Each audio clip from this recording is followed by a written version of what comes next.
மேசராசி அன்பர்களே, இந்த ராகு கேது பெயர்ச்சியினால் ராகு பகவான் உங்கள் ராசிக்கு 11ஆம் வீட்டிலும் கேது பகவான் உங்கள் ராசிக்கு 5ஆம் வீட்டிலும் அமர்கின்றனர்.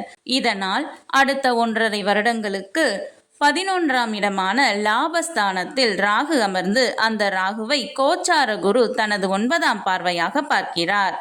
ஆகையால் உங்களுக்கு அபரிமிதமான பண வரவு உண்டாகும். செல்வ சீமானாக வாழும் யோகம் உண்டு. தன லாபம் உண்டு. உங்களின் பொருளாதாரம் கிடுகிடுவென உயரும். எனினும் மூத்த சகோதரரின் உடல் நலத்தில் மற்றும் சிறிது கவனம் தேவை. மேலும் கேது பகவான் உங்கள் ராசிக்கு 5இல் நின்று அடுத்த 1.5 வருடங்களுக்கு புத்திர தோஷத்தை ஏற்படுத்துகின்றார். தினமும் விநாயகரை வணங்கி வாருங்கள், நல்லதே நடக்கும். மேலும் மேச ராசியினருக்கு கேதுவால் ஏற்படும் அனைத்து பிரச்சனைகளும் நீங்க பரிகாரங்கள் மற்றும் புதிதாக திருமணமானவர்கள் மற்றும் நீண்ட காலமாக குழந்தை செல்வத்திற்காக காத்து கொண்டிருக்கும் தம்பதியருக்கு ஒரு விசேஷமான மிகச்சிறந்த பரிகாரம் குறித்து ஏற்கனவே நமது சேனலில் வீடியோ போடப்பட்டுள்ளது.